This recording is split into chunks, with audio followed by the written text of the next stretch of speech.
Hola, bienvenidos. Mi nombre es José Manuel López García. El poder en la filosofía de Hegel. No cabe duda de que un filósofo de Corea del Sur llamado Byung-Chul Han, nacido en Seúl en el año 1959, pues está siendo cada vez más conocido por medio de sus libros de filosofía, y realmente está aportando pues unos textos con unas variaciones realmente profundas, matizadas, y que aportan pues un buen conocimiento de los temas que trata. Lo que sucede es que realmente no es un filósofo sistemático y podríamos decir que analiza numerosos aspectos de distintos filósofos en sus libros de una manera pues realmente ingeniosa, de una forma realmente profunda, con citas de distintos filósofos, etcétera, de tal manera que pues está teniendo pues un cierto éxito su filosofía. Byung-Chul Han pues es un filósofo que estudió filosofía en la Universidad de Friburgo y literatura alemana y teología en la Universidad de Múnich. En 1994 se doctoró en la Universidad de Friburgo con una tesis sobre Martin Heidegger. Ha impartido clases de filosofía en la Universidad de Basilea, en Suiza, y realmente pues es un filósofo ya pues muy conocido. Me voy a dedicar a partir de ahora a hacer algunos comentarios sobre pues algunos fragmentos, algunas frases que aparecen en el libro de Chul Han, Hegel y el poder, y también comentaré algunas frases del propio Hegel en la parte final del vídeo. Una de las frases que aparece en el libro de Chul Han es: la violencia divide, el poder congrega. En efecto, tanto Hegel como este filósofo coreano insisten en que el poder pues, puede ser también amable, puede reunir, puede unificar y en definitiva puede unir a las personas, a los seres humanos. En cambio, la violencia es verdad que siempre supone un obstáculo para el entendimiento entre las personas, para la creación de un estado adecuado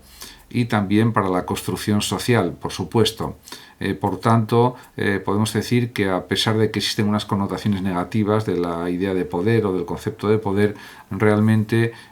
pues un poder que fuera democrático o que es democrático no tiene esos inconvenientes, y de todas maneras el poder se manifiesta de muchas formas. Existe un poder de la belleza, una fisiología del poder también. El poder puede entenderse también como una especie de digestión de la realidad o de integración de lo real, como aparece en el propio libro de Chul Han, etc. También escribe Chul Han que la manera auténtica de manifestarse del poder no es la discordia, sino la concordia. En efecto, no estamos hablando de un poder tiránico, de un poder dictatorial que siempre es negativo, sino de un poder basado diríamos, en el orden, en la obediencia, en el respeto y en la búsqueda de soluciones, diríamos, que sean beneficiosas para todos. Además, también es consciente el propio filósofo coreano de que la incondicionalidad del sí es la infinitud del poder. La negación, el no, es, diríamos, pues el rechazo de cualquier tipo de poder, y eso también supone un obstáculo para el avance del progreso humano. El propio Hegel,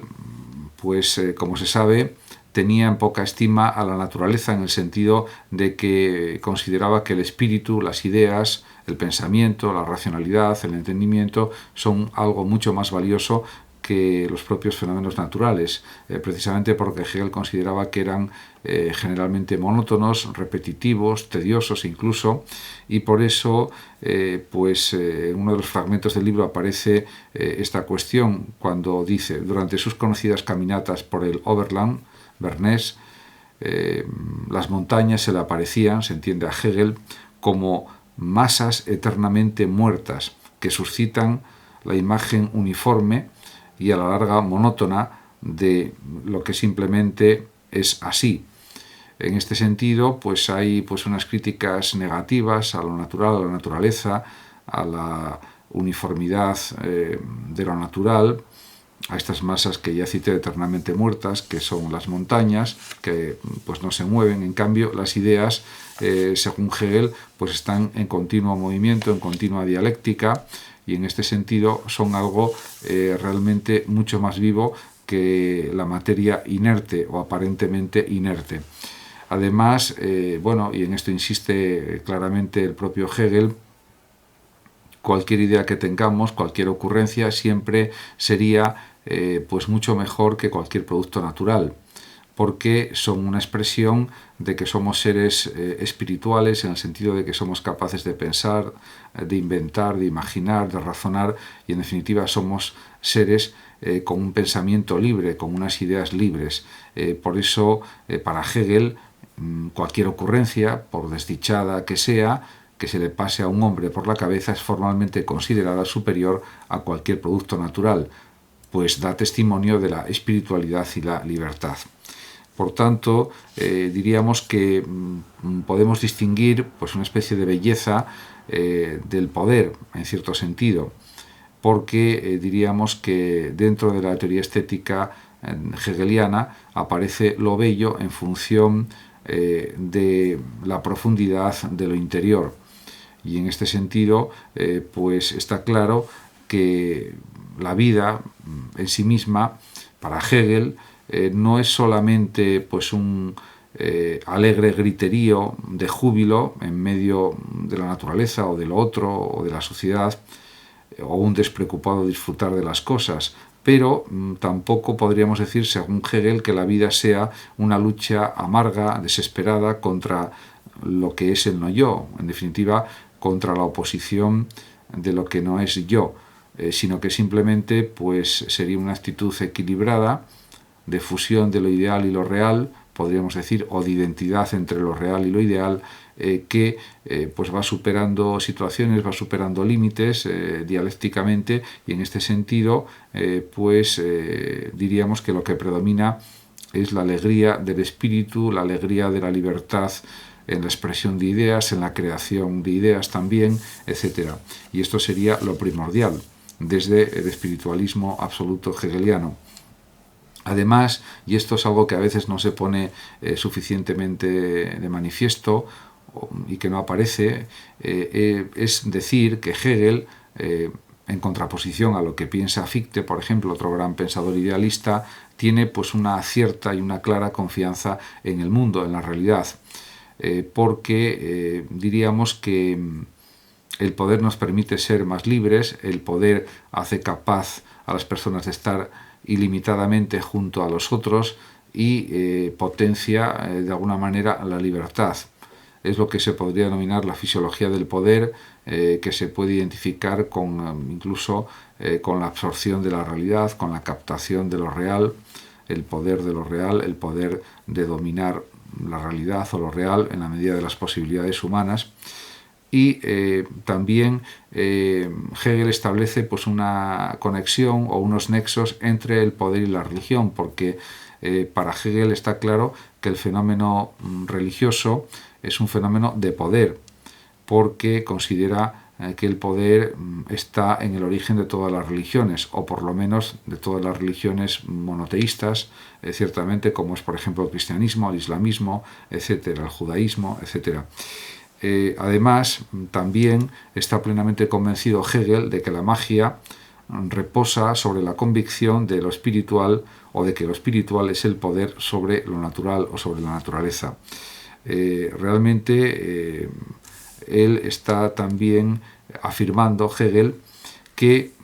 las formas de religión son en realidad formas de lógica del poder, sobre todo cuando existe ya una religión constituida, como por ejemplo la cristiana.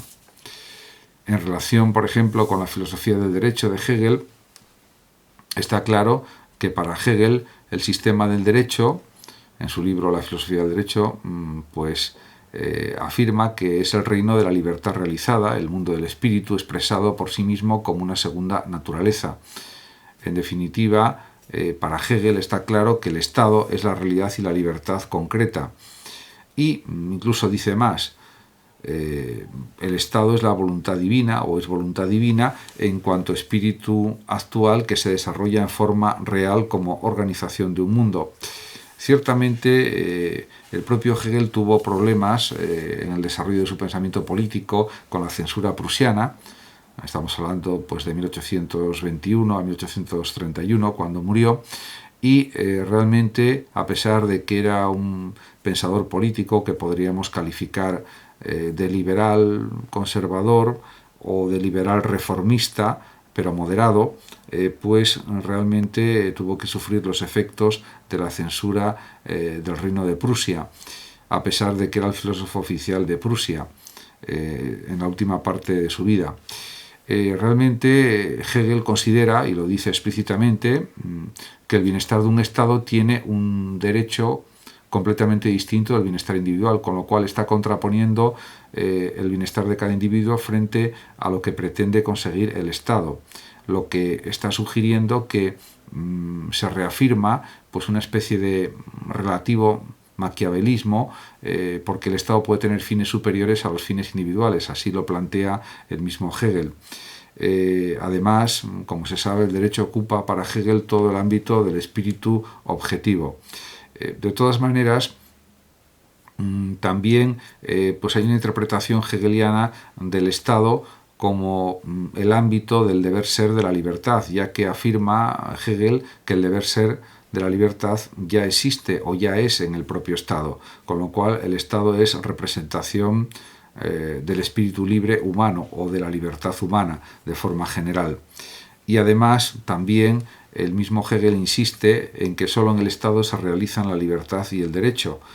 con lo cual está considerando que el Estado es casi algo divino, en el sentido de que propicia, en cierta manera, la realización plena del ser humano. Por eso también insiste en el derecho de propiedad y en otra serie de derechos abstractos que ayudan al hombre a realizarse plenamente, o son la base de su plena realización, se podría decir. Muchísimas gracias a todos por su atención. Muchos saludos también a los oyentes de Radio Sofando de México, y por último decir que el que lo desee puede compartir este vídeo, darle a me gusta o simplemente suscribirse a mi canal. Hasta siempre. Gracias.